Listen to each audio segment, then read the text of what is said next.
Hello viewers, मैं doctor Anju Sonkar. मैं आज के वीडियो में आप लोगों के सामने जो विषय लेकर प्रस्तुत हुई हूँ, जिसकी जानकारी दूंगी, वो है किशोरावस्था में शारीरिक विकास, किशोरावस्था में संज्ञानात्मक विकास और सेक्स एजुकेशन के बारे में कि why are the need of sex education in adolescence. तो आइए सबसे पहले हम बात करते हैं किशोरावस्था में शारीरिक विकास के बारे में कि किस तरह होता है इस एज में शारीरिक विकास। जैसा कि इसके फर्स्ट वीडियो में हमने आपको बताया था कि स्टडी के पॉइंट ऑफ व्यू से किशोरावस्था को दो भागों में बांटा गया है, अर्ली एडोलेसेंस पूर्व किशोरावस्था और लेट एडोलेसेंस यानी उत्तर किशोरावस्था। तो इन दोनों अवस्थाओं में जो शारीरिक विकास होता है उसकी गति अलग अलग होती है। जैसे पूर्व किशोरावस्था में शारीरिक परिवर्तन की जो प्रक्रिया होती है या शारीरिक वृद्धि होता है वो एक रिदम में होता है, एक ऑर्डर में होता है, मतलब लय और क्रम में होता रहता है।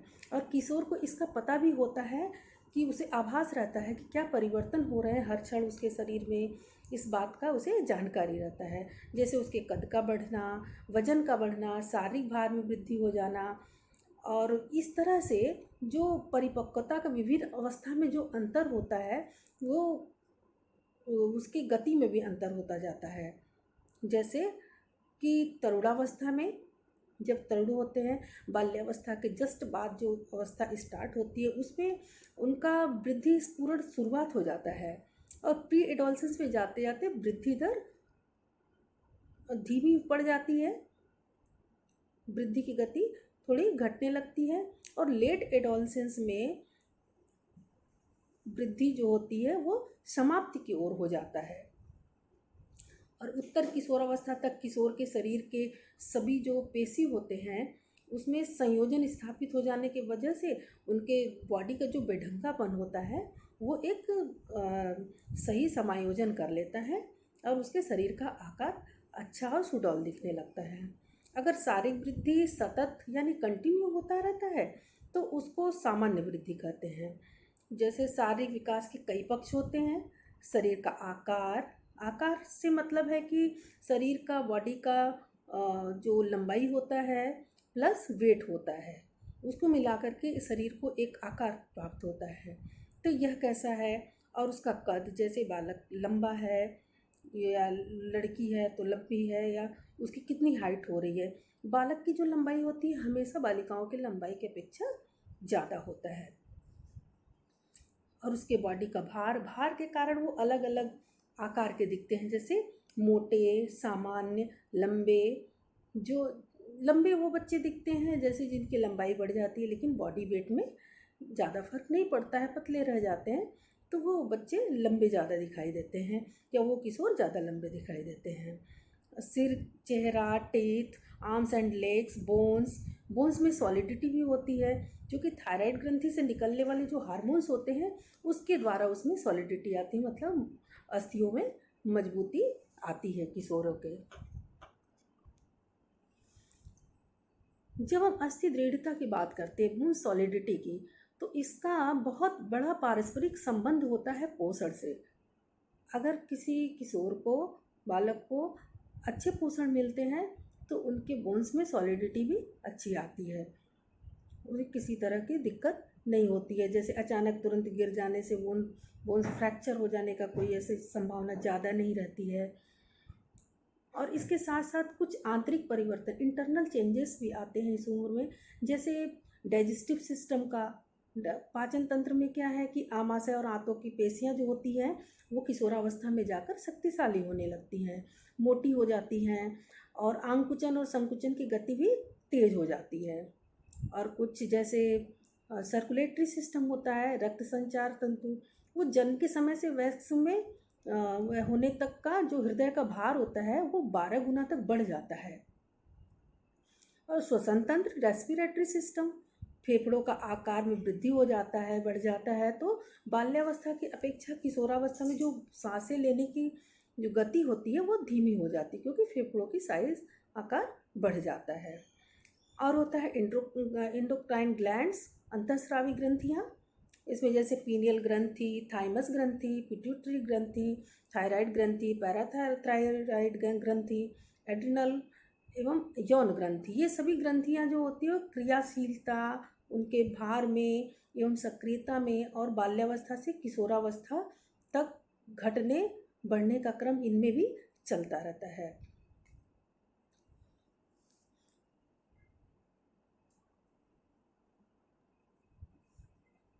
बालिकाओं में मेंस्ट्रुएशन और लड़कों में नॉक्चुरल इमिशन स्टार्ट हो जाता है इस उम्र में, किशोरावस्था में। दोनों ऐसे लैंगिक परिवर्तन के समय कुछ आश्चर्य, कुछ कठिनाइयाँ भी महसूस करते हैं, लेकिन इन सब के साथ जो बालिकाएं होती है वो मेंस्ट्रुएशन के टाइम में अगर उनको शारीरिक कष्ट ज़्यादा होता है, पीरियड्स के समय जैसे कमर में दर्द होना, पेट में दर्द होना और हाथ पांव में दर्द होना, फीवर तक आ जाना, अगर जिन बालिकाओं में, जिन किशोरियों में इस तरह की समस्या उत्पन्न हो जाती है तो फिर वो मासिक धर्म को लेकर के उनके अंदर एक भय पैदा हो जाता है। और वह जैसे हर मंथ में यह डेट उनकी नज़दीक आती है तो उनके अंदर एक भय बना रहता है कि अब मुझे फिर इस शारीरिक पीड़ा से होकर गुजरना पड़ सकता है। इन सबों के अलावा, इन सारी बातों के अलावा एक बात हमें हमेशा ज्ञात होना चाहिए कि किसी भी स्थान में समाज में जो स्त्री व पुरुष शब्दों का प्रयोग होता है उनकी लैंगिक भिन्नता पर ही नहीं बल्कि उनके उत्तरदायित्वों के आधार पर भी इनके बारे में बात की जाती है। ऐसा नहीं कि लैंगिक भिन्नता है तो इसलिए बस इनको स्त्री और पुरुष वर्ग मान लिया जाता है। हमारे समाज में इन दोनों की उत्तरदायित्व भी अलग अलग बांटे गए हैं। चूँकि आधुनिक समाज में बहुत सारी समानता आ चुकी है, इसके साथ भी अभी कुछ ऐसे पक्ष हैं जिस पर कि दोनों स्त्री या पुरुष का एक समान होना नहीं कहा जा सकता है।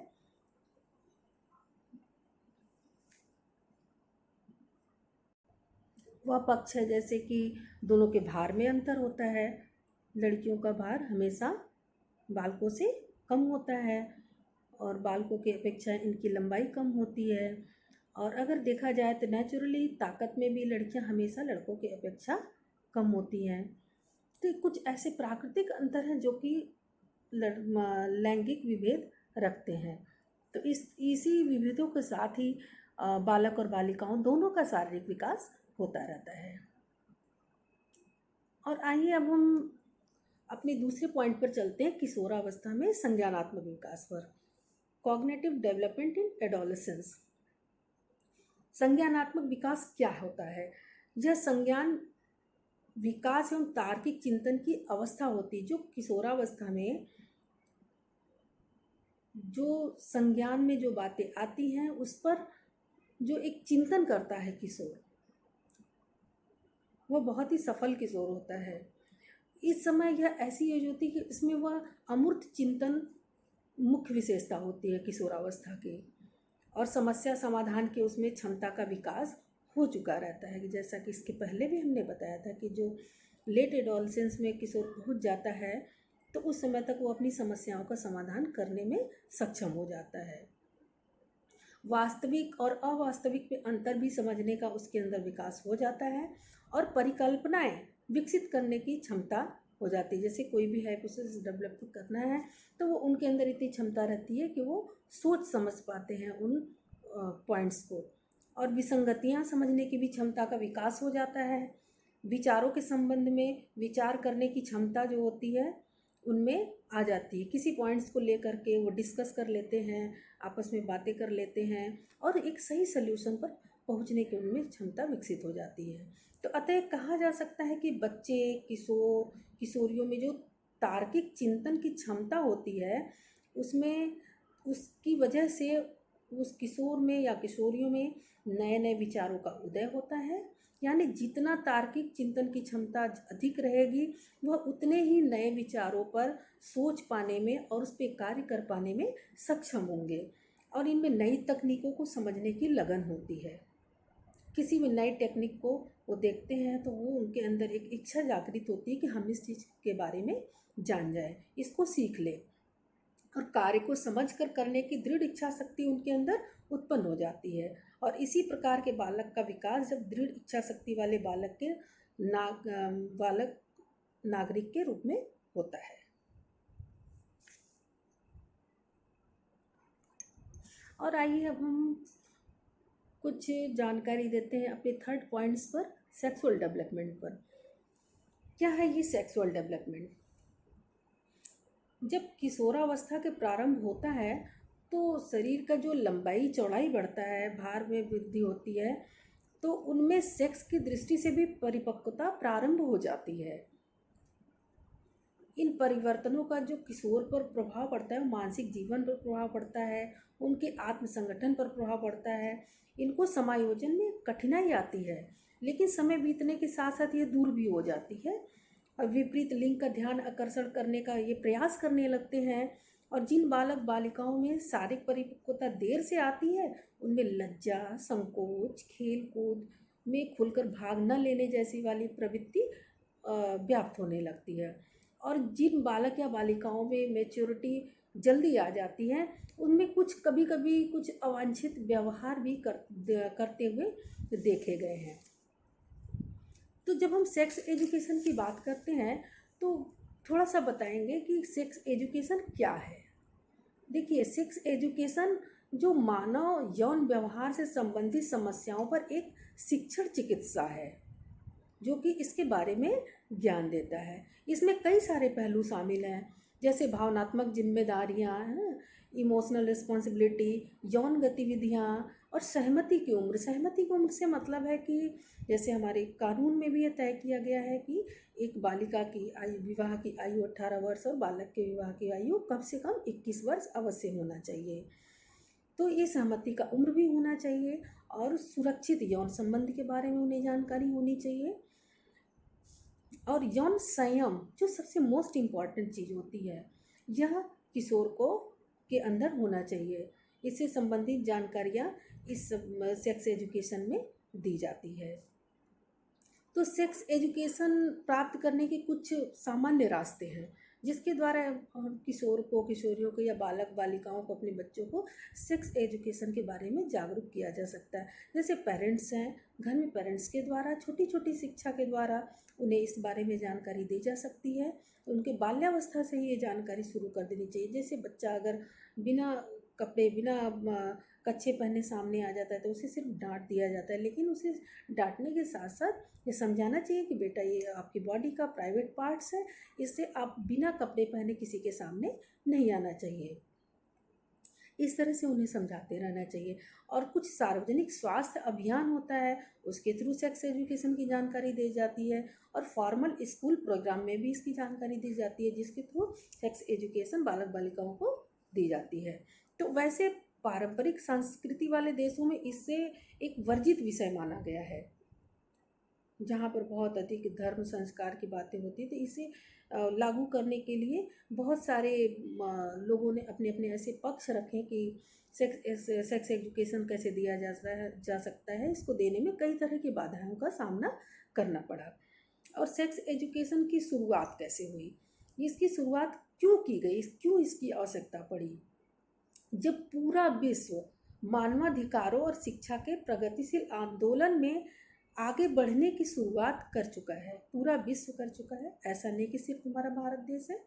तो ऐसे में सामाजिक स्वच्छता, सोशल हाइजीनिंग के लिए वैश्विक मंच पर सेक्स एजुकेशन की आवश्यकता आवश्यक रूप से पड़ती है। सोशल हाइजीन के लिए इसलिए पड़ती है, ऐसा नहीं कि सामाजिक स्वच्छता सिर्फ हमारी सोच से, हमारे विचार से या हमारे संस्कार से ही पूर्ण कर ली जाती है। इसके साथ ये जो सेक्सुअल हरासमेंट है, यह बहुत बड़ा पॉइंट है। तो इसलिए सेक्स एजुकेशन देने की आवश्यकता बहुत ज़्यादा महसूस हुई समाज में या हर पूरे विश्व में। जब जब हमारे दो वाले परिवार का कॉन्सेप्ट आया, तब कुछ अनवांटेड प्रेगनेंसी से बचने के लिए, जानकारी देने के लिए कई सारे संचार माध्यमों का प्रयोग किया जाने लगा, जिसकी शुरुआत शुरू में माता पिता द्वारा, धार्मिक समूहों द्वारा बड़ा कड़ा विरोध किया गया था। लेकिन एट द लास्ट, जब HIV एड्स जैसी बीमारी का प्रकोप जो वैश्विक समस्या बन गया, तब इसी समस्या ने जो सेक्स एजुकेशन था, इस धारा को तात्कालिकता प्रदान की थी, जिसके आधार पर सेक्स एजुकेशन देने की विचार पूरा विश्व ने बना लिया।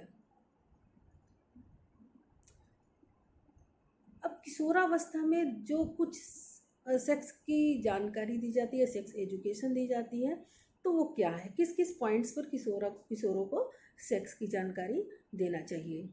जैसे किशोरावस्था उम्र का वह दौर होता है जहाँ बच्चों को अपनी आज़ादी बहुत ही बेहद प्यारी होती है और उन पर अपने दोस्तों का बेहद असर होता है, सबसे ज़्यादा असर होता है। कई बार न चाहते हुए भी दोस्तों की बातों में आकर युवा सेक्स एक्सपेरिमेंट करने लगते हैं। कई बार उनके दोस्तों से मिला आधा अधूरा ज्ञान उन्हें गुमराह कर देता है।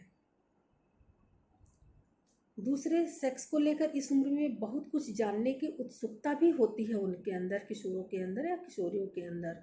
तो इस उम्र में उन्हें tin pregnancy, sexually transmitted disease और गर्भवास में होने वाली शारीरिक मानसिक तकलीफ़ों से अवगत कराएं ताकि वे गुमराह होने से बच सकें। और जीवन में हर चीज़ के लिए अनुशासन जरूरी होता है। शारीरिक मानसिक रूप से अपरिपक्व युवा जब इसका आनंद लेना चाहते हैं तो उन्हें पछतावा, ग्लानि, शारीरिक मानसिक तकलीफ का सामना करना पड़ सकता है अवश्य। जैसे कि भोजन करने का एक टाइम होता है, जब भूख लगता है तब भोजन करना चाहिए। इसी तरह जब किशोर किशोरियों की उम्र में एक मैच्योरिटी आ जाती है तभी उन्हें उनके जीवन में सेक्स की आवश्यकता होती है। तो इस एजुकेशन के थ्रू उन्हें इन ज़रूरतों को उन्हें अवश्य बताना चाहिए। सेक्स एजुकेशन हमेशा धार्मिक सांस्कृतिक मान्यताओं से परे वैज्ञानिक और सामाजिक मापदंडों को ध्यान में रखकर ही दी जानी चाहिए।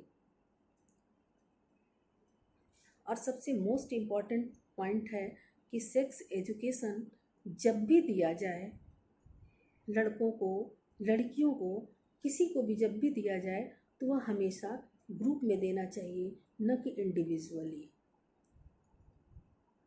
तो हमारे